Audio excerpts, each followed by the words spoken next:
இருப்பேன் எங்கடா கருவாட்டையே காதலைன்னு பாத்தியா அந்த பாருங்க கருவாடைங்க இங்க வஞ்சர மீன் மாதிரி இருக்கு கருவாடு. இது பார்க்கவே எச்சி ஊறுது. அப்படியே டீ போட போறியா? கொஞ்சம் சின்ன வெங்காயம்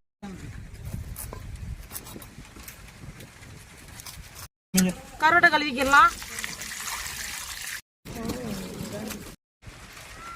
கருவாட்டு குழம்பு வைக்கிறதுக்கு எண்ணெய் ஊற்றிக்கிடலாம்.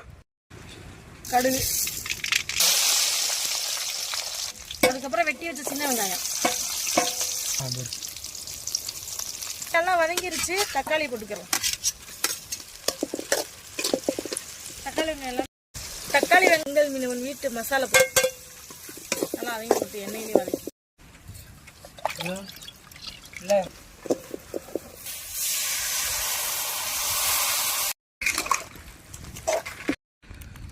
முடிச்சிடலாம். பட்டை கருவாடு